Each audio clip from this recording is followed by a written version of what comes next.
Chasing Leviathan is a podcast about pursuing truth, one big question at a time through the discipline of listening. Truth is too big to tame, but if we pay close attention, we might get the chance to glimpse something truly magnificent. So please join me in this pursuit, 1 week at a time.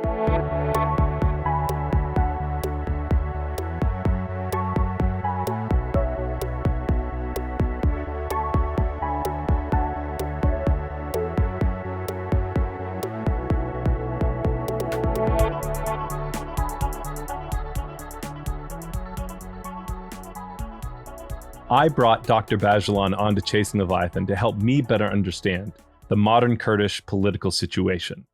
But it became clear as we talked, and this is what I love about podcasts, that I first had to understand what nationalism is before I could understand the historical context for the modern Kurdish political situation.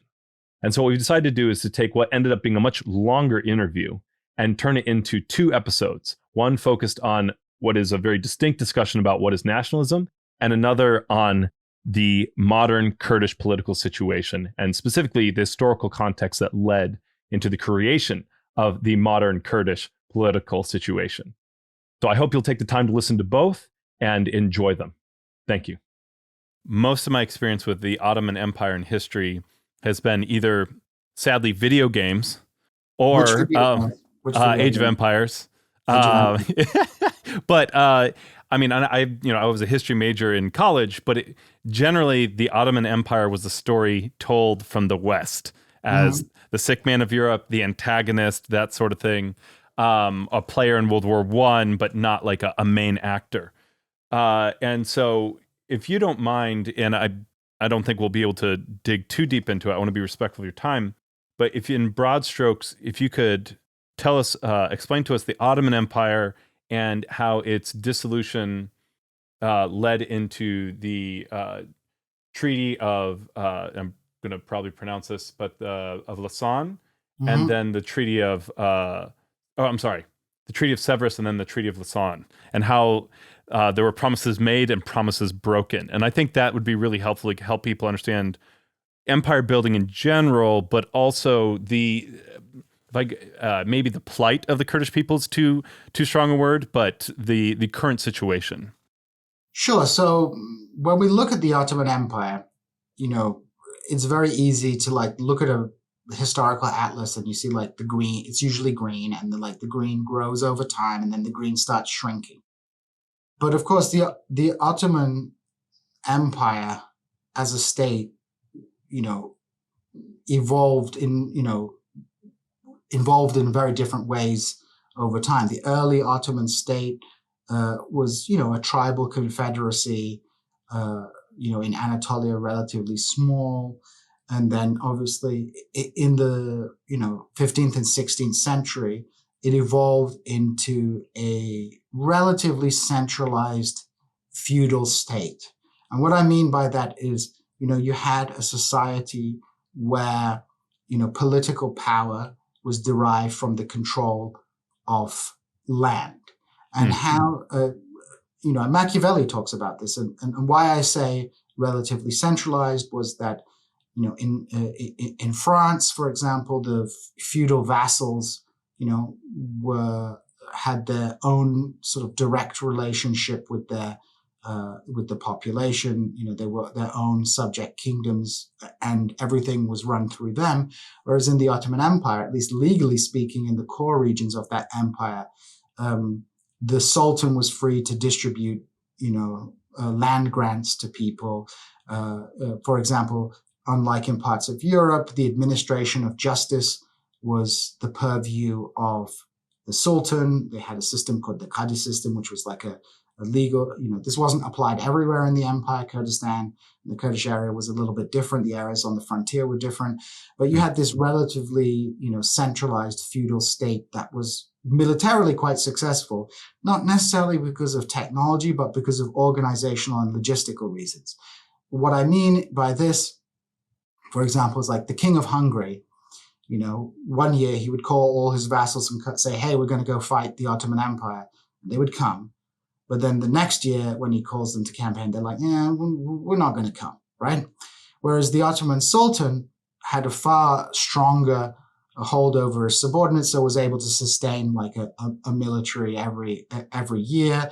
The Ottomans pioneered, building on pre-existing Islamic traditions. They pioneered, a kind of elite professional military, the Janissary, and there were also other groups like that. So you had this, very much a kind of early modern state that was relatively centralized compared to Europe. Now, what happens is that state begins to decentralize over time. There is significant social change. The Sultan becomes less of a kind of direct autocrat, and regional leaders become more important, whose legitimacy is still based on being part of the Ottoman ruling class, but it's instead of being a pyramid, it becomes more like a spider's web, where the Ottoman Sultan is the leader of a kind of network of elites across the empire, and also is increasingly restricted by elements of the ruling class. So, for example, Baki Tezcan, who's a historian of this, talks about the rise of the ulama and the law lords who, use Islamic law as a way to legitimize deposing sultans, creating almost a kind of constitutional order where, under Suleiman the Magnificent, well, he's the emperor and you do what he says. Whereas in later periods, the law lords, there's a kind of unwritten constitution where there's legal justifications to depose and put another member of the ruling family in power. And increasingly, you have a marketized economy in the Ottoman Empire as well. Previously, the land grants had been given to soldiers, so that they could sustain themselves as part of the military system. Increasingly, those land grants are being used by people to make money. In the 18th century, you have processes like tax farming become quite common, where the government basically sells the rights to collect taxes in a particular area to people. So the empire, this helps the empire be to a certain degree more sustainable, because you have multiple nodes of political power. So in the old days, if you defeated the Sultan's army, you win, right? Whereas in the later period, because you have multiple zones of, because you have sort of multiple power bases, you have to defeat the governor of Baghdad, but then the governor of Mosul has his own army and you have to go defeat them. So, there were advantages to this system. And this system is framed, with a kind of broader conception of membership of the Ottoman identity, of an Ottoman ruling class. The Sultan becomes a kind of cultural leader that people look up to, less, Voltaire says, well, the Sultan's not that powerful. He can execute some slaves, but, executing slaves in the harem is not like absolute power. You have this decentralized empire. And then you have this final phase in the 19th century where the Ottoman Empire attempts to reform itself along European lines and to turn itself into an approximation of a modern European bureaucratic state, which obviously, as part of that, there's an attempt to transform the Ottoman imperial identity into a national identity, to build a sense of Ottoman identity based around a common homeland, a common set of civic rights, a common loyalty to the Sultan as the representative of the people. And of course, this nation building project, like all nation building projects, has contradictions within it, because, they're trying to, win over non-Muslims to be part of this Ottoman identity. But of course, Islam is very fundamental to what it is to be Ottoman. So there's always these kind of shifts. Again, you see this in a lot of nation building projects in the world, this trying to include different groups, exclude different groups and things like that. So you have this process of Ottoman nation building, which goes along with this attempt to centralize and turn the Ottoman Empire from a decentralized pre-modern or early modern imperial state into a modern, a modern nation state which is based on the legitimacy of the people. I mean, the Ottomans in the 1870s, they have a constitution that tries to, square that circle, and you have various different generations of Ottoman reformers beginning to engage in modern bourgeois politics. That being, we want modernity. We need to be modern. We need to be, treated as equals, and we need to, civilize our society. And that doesn't mean a complete capitulation to Westernization, but rather the creation of a new type of Ottoman identity, which takes both from the paradigms of the West, but also tries to integrate that within kind of an Ottoman context.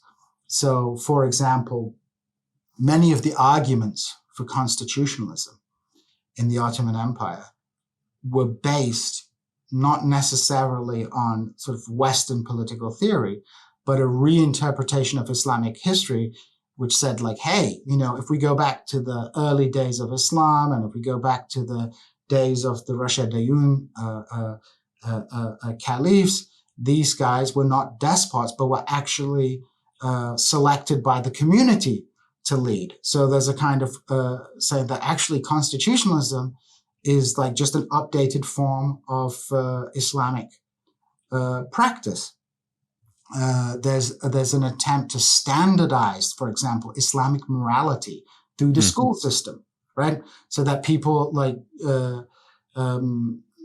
people are practicing Islam in the correct state-sanctioned ways. So, for example, Sultan Abdulhamid refused to allow Qurans that were not printed in the Ottoman Empire to circulate because Islam was during his reign, Islam was being used as a kind of basis for Ottoman political identity. So this term Ottoman, what it is to be Ottoman, is transformed under these conditions of modernity into a nation-building project. But it isn't an artificial identity, just as any identity inherited from the past, whether it's Kurdish, Arab, Turkish, or Ottoman, all these identities have to be reinvented if they are to be the basis of a national identity. And the Ottoman identity was an identity that had existed, from as long as the empire as well. So it's not as easy as saying, oh, there's a state identity from the top and there's like these natural organic identities underneath, but rather these identities kind of, there are these different potential terms and identities that can be mobilized, and people mobilize them in different ways. And it's always a contestation between, those who envisage in the 19th century Ottomanism as being a kind of political nation with a cultural that recognizes a cultural diversity within it, all the way down to those who want to use religion as the basis of that identity, and those who increasingly in the late 19th century look towards imposing a kind of Turkish national identity on that. Although that Turkishness is always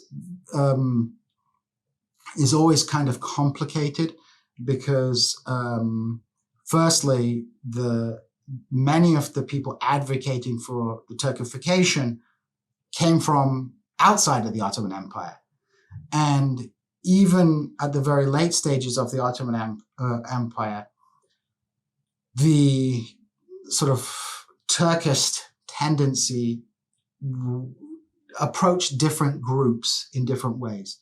So there was never really a hard attempt to Turkify the Arabs because, the Arabs are, Islam was also an important part of the identity. So there was this notion like, that makes no sense. But with regards to the Kurds on the eve of the Second World War, some Turkish nation builders were like, no, we can assimilate Kurds are in the let's assimilate them into Turkishness camp. And Arabs, let's compromise with their Arab identity and try and create there was even talk of creating a dual monarchy, like moving the capital to Aleppo and having an Arab Turkish federation in that way. And and forgive me for interrupting. I just wanted to grab onto what you said there. I think it's really important because when we talk about these processes, they seem smooth, right? But I love that you started to dig down into the details of it. And when we talk about these grand historical processes, we start thinking about the different camps and the different labels. And you can think of, well, there's this side and this side. But when you really get down into it, you get lots of conflicting loyalties where you literally have families that will argue about this at the dinner table. And you won't just have like one person, you'll have one side and the other side. Then you'll have someone who disagrees with the points on this side, but also this side, and they form something in the middle, just like we do today, right? Like you'll have different sides in any kind of political state, but because these national identities have so many different factors at play in them, people will agree and disagree to different extents even about those different factors, how important they are, what they agree on and what they don't agree on. And that can happen within towns, within communal groups, within families. It's an incredibly messy and complex process. And I love that you kind of pointed to that, because the grand processes of history sometimes eclipse. It's very important to understand it's not just this big smooth thing that happens. It's actually just this incredibly complex, tumultuous thing that's happening at a very miniature level as well as this larger level. Yeah, exactly. I mean, and it's affected by contingencies in the historical process. So, for example, in the mid-19th century, the ruling class paradigm of Ottoman nation building focused very much on a kind of civic Ottomanism that, although they sought to propagate the Turkish language, it was propagated as just being functional, as the kind of like language everybody should speak. And there was an attempt to, there was a shift away, for example, from the pre-modern legal system of Muslim superiority, because Muslims were superior within the legal system, to the creation of legal equality within the empire.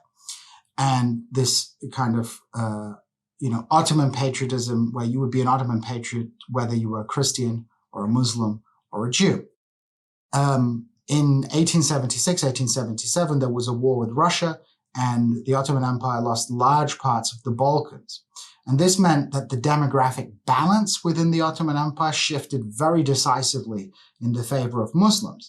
Right. So when Sultan Abdulhamid came to power in the late 19th century, his emphasis on, reviving the Islamic component, which didn't necessarily mean, reversing the legal equalities that existed, but rather actively promoting actively promoting his position as the Caliph of Muslims, actively promoting an official version of Islam, sending out missionaries to parts of the empire to make sure people follow that made sense, because now you've got far fewer non-Muslims in the empire, and perhaps it makes more sense that what can be the unifying identity?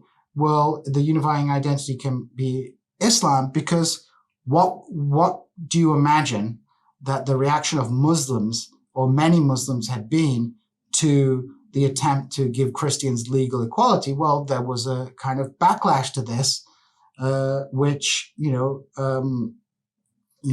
for a variety of not just ideological reasons but material reasons, namely that in the mid 19th century, the kind of provincial Muslim upper classes had kind of been excluded from the reform process and lost a lot of their privileges. That can't, and also at the same time, Europe was becoming more and more influential. Well, this was filtered through a kind of ideological lens, and there was a reaction against this attempt to build a civic Ottoman national identity. And Abdulhamid was like, well, now we're a more Muslim empire. We have this Muslim backlash. we have, and this Muslim backlash in the 1870s is kind of interesting because this is when we see non-Turkish Muslim groups begin to, the first glimmerings of separatism, which are not a response to like the Ottomans trying to impose, Turkish language and culture and assimilate, but are a response to the weakness of the Ottoman Empire. That the Ottomans are weak and dying. The reason they're weak and dying is because they've kind of lost their Islamic path. But, Arabs, Kurds, Albanians, we're still on the right path. And we're going to kind of, chart our own way out. The first kind of glimmerings of this because of the empire's weakness. So Abdulhamid is like, well, we need to really forge this identity, which has two planks on it, which is one is like, let's do a lot of like Islamic propaganda, like through schools and things like that. The other rank is actually to appeal to the interests of these Muslim elites across the empire who'd been excluded from the reform process by giving them good jobs in the administration, by bringing in their religious leaders, by, distributing, patronage amongst them. So, we see this shift in paradigms are also reflecting like the changes in material circumstances that existed within Ottoman society. And then, of course, in the final phase of the Ottoman Empire, between 1908 and 1918, we have this constitutional era, which begins as a kind of restoration of this civic constitutionalism, but increasingly comes under the influence for a variety of different reasons, war, rebellion, the pessimism at the ability of liberal kind of constitutional Ottoman patriotism to unite the empire. That gives way to Turkish factions increasingly becoming influential on policy and politics, which doesn't mean they completely ever gave up formally on the civic Ottoman patriotism, but increasingly there's this more aggressive centralizing tendency where it's not just good enough to centralize the administration, but it's like perhaps we need to centralize the economy, perhaps we need to annihilate certain minority groups which are just ultimately disloyal, right? Which helps us explain the ethnic cleansing of Greeks and, of course, during the war, the Armenian genocide. So we have these constant permutations in the Ottoman nation building process that are shaped by, political conflicts within Ottoman society, but also by broader global trends and affairs. Yeah. And that plays out in, and I guess kind of as we end here, how does that play out and what happens with the Treaty of Sevres and the Treaty of Lausanne? Because that really kind of, I think, sets and maybe I'm misunderstanding, but that sets the trajectory for what's going on with the Kurdish people today. Well, yeah. So within the context of this, Ottoman nation building process, and broader Ottoman reform process, we see elements of the Kurdish elite increasingly becoming interested in identity, their nationality, and those kind of things, and we see, for example, and this is like I guess an oversimplification. We see the emergence of a Kurdish movement. The reason I don't call it a Kurdish nationalist movement, although some people would term it that way, is because there's a kind of ambiguity within this movement. In the early phases of this movement, at least amongst, let's say, the intellectual class, which is a class that has come into being through the Ottoman reform process. Makes sense. These people have gone to school in modern Ottoman schools where they're familiar with modern sciences and modern technology. They speak French. They do all these things. And this early Kurdish movement begins to conceive of the Kurdish community as a nation, but also remains committed to a kind of pan-Ottoman nationalism and patriotism, and and this intellectual class, looks to constitutionalism, which in the early 20th century was the revolutionary ideology, looks towards constitutionalism as a way for the Kurds to achieve modernity. When we think of the Kurdish question today, we think of it as a kind of question about whether Kurds should have a state or Kurds should not have a state. But always it's been more complicated than that, because, in this early phase, the question is less about whether the Kurds should not have a state or not, but rather how can the Kurds become educated and modern? How can the Kurds how can the underdevelopment of Kurdish society be overcome? And of course, the nationalist answer to that question is we get our own state and we do it ourselves, right? And there was a trend that within that movement that advocated for that. Ironically, that trend tended to come from the more traditional sections of Kurdish society, because nationalism is an ideology that's like a rifle. It's you don't need to go to school to understand it. You can just learn that ideology and it can have a utility to you. But the mainstream of the kind of new middle classes of Kurdish society was we should achieve modernity through Ottoman constitutionalism.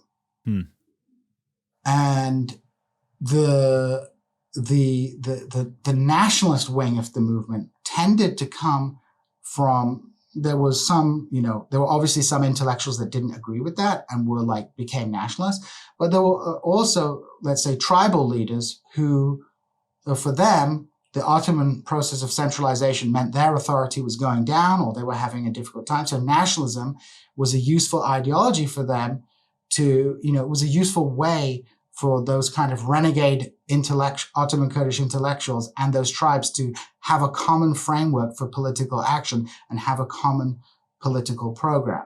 So on the eve of the First World War, the dominant trend within the Kurdish elites and within the Kurdish elites was a kind of loyalty to the Ottoman political project. What happens at the end of the First World War is that the Ottoman Empire is no longer seen as a viable political entity, number one. And number two, nationalism and nationness is being used as the methodology to redraw the maps of Europe and the Middle East.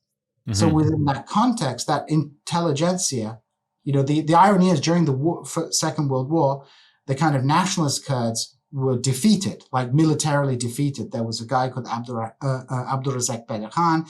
He tried to lead with the help of the Russians. He tried to do what the Faisal and the Arab Revolt did, and have a rebellion amongst the Kurds with the support of the Russians. But they were militarily defeated because the Ottomans ended up beating the Russians during the First World War. So they were liquidated. But this intelligentsia that was primarily based in Istanbul, when the war ended, they were they're redrawing the map on national lines. So it's self-evident that the Kurds should have their own state within this context. Again, there was a debate within this elite whether that state would be an autonomous state within a smaller Ottoman Empire or should be a completely sovereign and independent state. But this quest for statehood became kind of the dominant trend, and the big fight came to be between those who wanted autonomy and those who wanted a complete independence.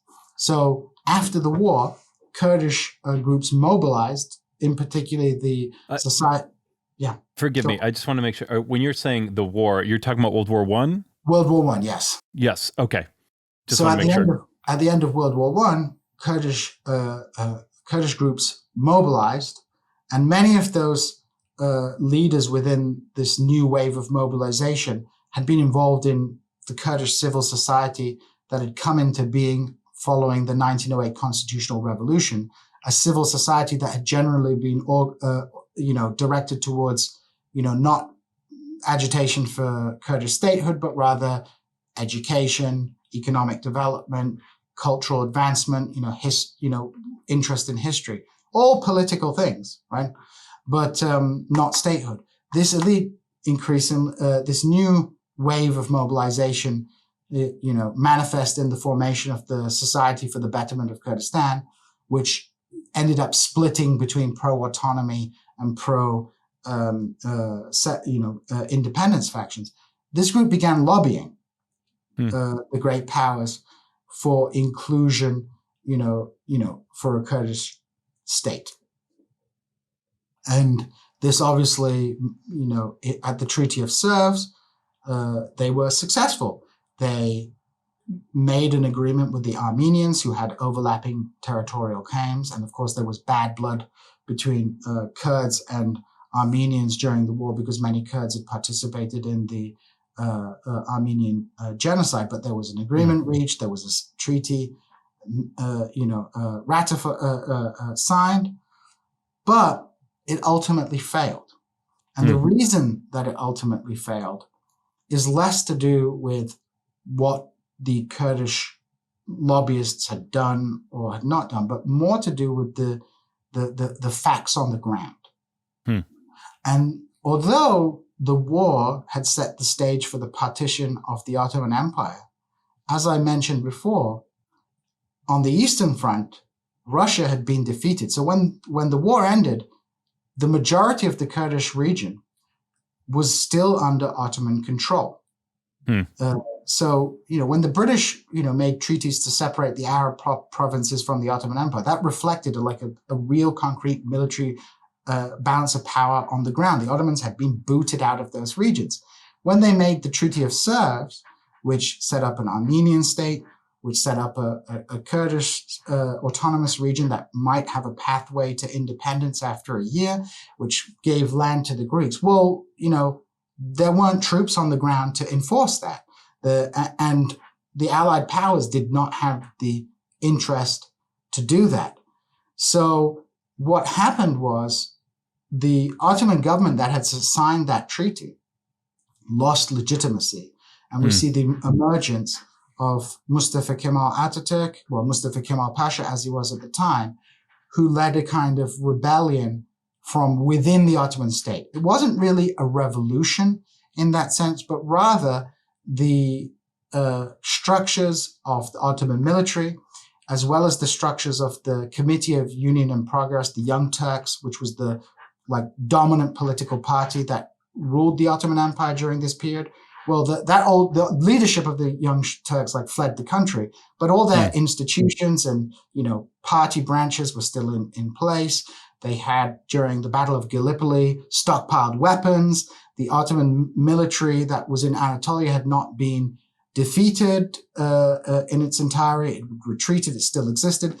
So all that apparatus of state was picked up by Mustafa Kemal, and they were able to defeat Armenian attempts to take control of their region, defeat Greek attempts, and consolidate control over the Kurdish provinces. And one of the reasons they were able to do this so successfully was the legacy of the Armenian genocide, where they were able to make the case to many Kurdish tribal leaders who were the real powers on the ground that those Kurdish elites in the capital, they're signing a treaty with the Armenians, and those treaties with the Armenians are going to be they're going to just mean that the Armenians are going to come and get revenge on you.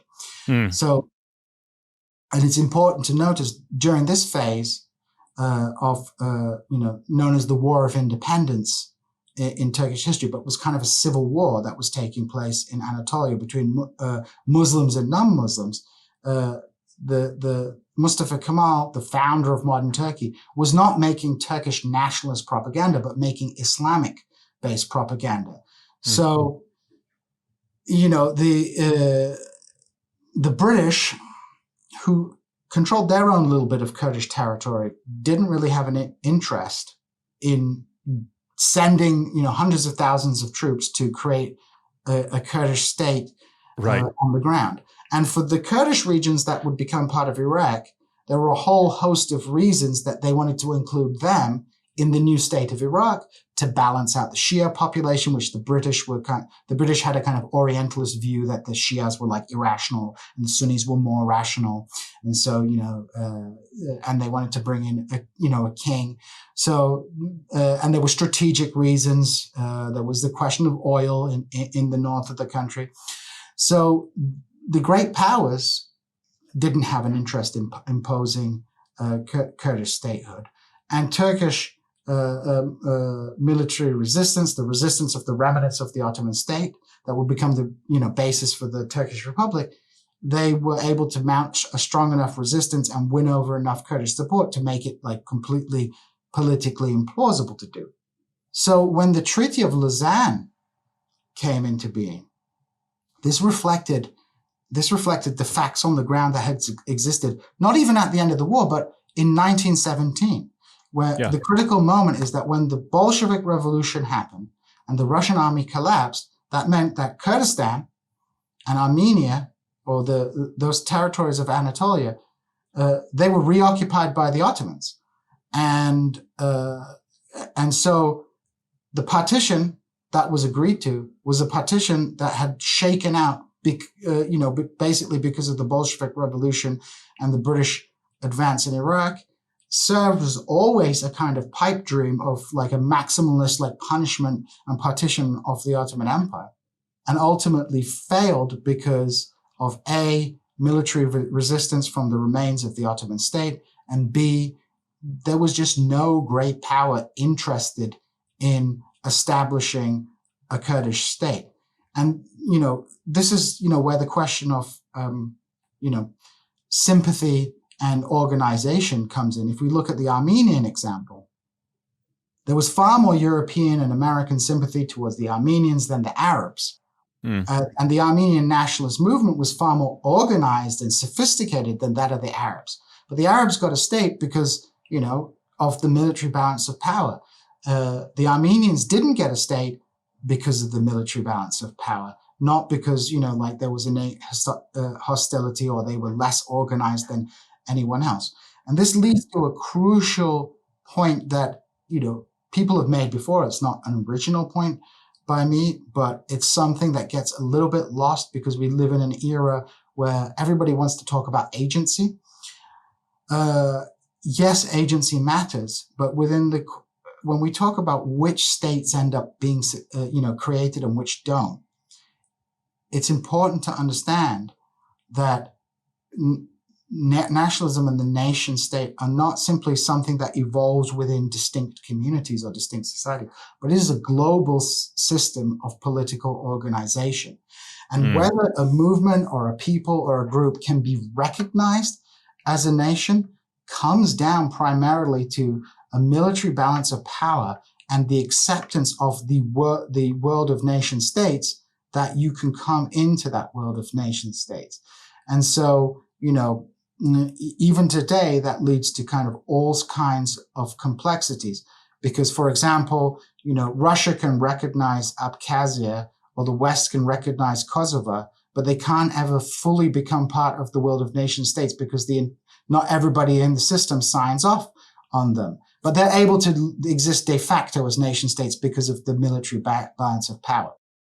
Or you have even a more recent example is you have a Catalonian referendum where the people vote for independence in Catalonia, but because Spain says no and comes in, well, is anyone else going to come in and allow the Catalonians? They voted for it, for better or for worse. So it is not really the I don't think you can think of a single example of a separatist movement being successful without external support and recognition. The American Revolution would have been crushed without the support of, France. The French, yeah. The Haitian Revolution, would have been crushed without the support of Spain initially. And, Bangladesh would have been crushed if the Indians hadn't come in.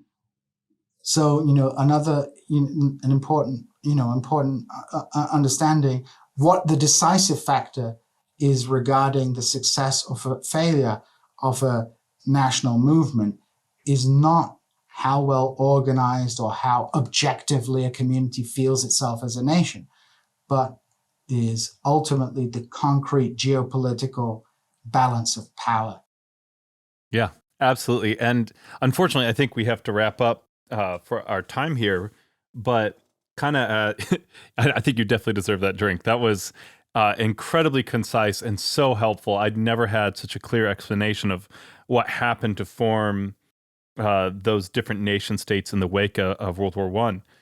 So one, thank you. And two, as we kind of wrap up here and conclude, what is one thing that you would leave for our listeners to learn or to maybe explore further in this whole discussion? I mean, I guess one of the things I would leave people with is that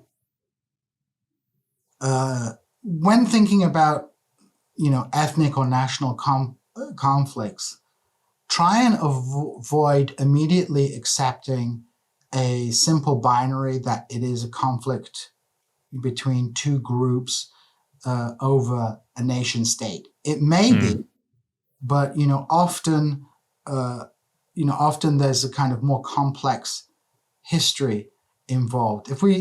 Another example, if we fast forward to the modern Kurdish movement for a moment, that's a whole kettle of fish, of course, that we didn't get into. Another time, hopefully. Another time, yeah. But after the Treaty of Lausanne, the Kurdish population is partitioned between different countries.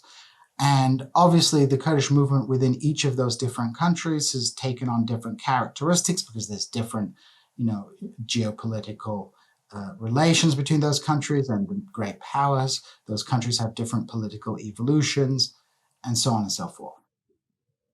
But, one of the things that kind of annoys me about journalists is when they talk about, let's say, the Kurdish movement in Turkey or the Kurdish movement in Syria, whether you agree with those movements being, good movements or bad movements or terrorists or not terrorists, is they're often just called Kurdish nationalists. And that implies that the conflict is about statehood. But the Kurdish movement in both Syria and Turkey today, although not, at different periods this was different, their stated explicit political goals are, not just that they don't want a nation state, but that they don't believe the nation state would resolve the Kurdish question. They have a notion that, like there should be some kind of like confederalism, there should be kind of municipal kinds of government and things like that. And again, it's not whether you agree with them or not, but by saying nationalist or saying that they're fighting for Kurdish statehood misses the point that, in many of these conflicts, the demands are often, quite different from how we think of them. And there are often, contestations and different opinions within the group. No group is a monolith. Even within groups who regard themselves as being Kurdish patriots or Kurdish part of the Kurdish movement, there are very different. There are very different perceptions and views of what a resolution to that question would look like.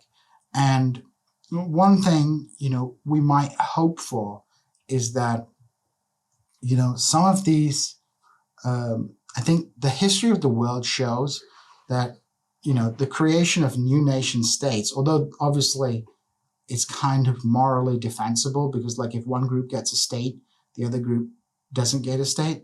But very often, the creation of new states doesn't actually resolve any of these questions, but throws up a whole load of new questions. That doesn't mean, you buy into the, nation state nationalism of the dominant group, but we should try and think beyond the nation state. Now, what that looks like, I don't know. Can it be achieved under, modern capitalism? I don't know. The nation state is the fundamental building block of the modern world, and the spread of the nation state through, first through the conflicts in Europe in the 19th century, through the end of the First World War, and then through decolonization, represent the victory of not only the nation state, but also capitalism. Any attempt that there has been to move beyond the nation state has ultimately, failed. They tried in the Soviet Union to, move beyond the nation state. It failed, right? And so, we live in and this is why I would say, as someone on the political left, that's why I would say that in opposition to what many people on the left would say, I would say like decolonization, although obviously morally defensible, was also a great defeat because, the end of empire did not, we didn't replace empire with something superior. We just extended the system of nation states to the rest of the world, and by extension, the global system of capitalism. And the analogy I would give is like, decolonization is a lot like the extension of the franchise. That, we believed the extension of the franchise would lead to a more equal and more just society, but it hasn't, right? Just because everybody has the vote doesn't mean we live in a more equal society, although there's a potentiality for that. And just because today we've ended empires and we've created a form of system of nation states and sovereignty, it doesn't mean we've overcome the inequalities in the global system. And unfortunately, the only alternative presented at the moment is a kind of, that you'll have like a kind of autarky where you'll resist Western imperialism. But, the ultimate logical extension of that is like isolation, because of course the whole world is dependent on one another, for trade.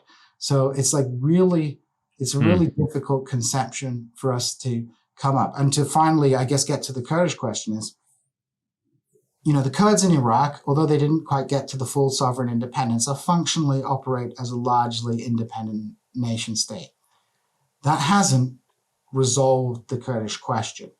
And perhaps the greatest tragedy is not only hasn't it resolved the Kurdish question, the Iraqi Kurdish autonomous region in many ways now just serves as a gendarme for like policing the rest of the Kurdish community in other parts of Kurdistan, because for them to continue to exist, they have to keep Turkey and Iran on board, which have their own Kurdish populations. So, I don't pretend to have any answers to this, but I think, I do think overall, the nation state is, again, morally defensible, but as an ultimate solution can only take you so far.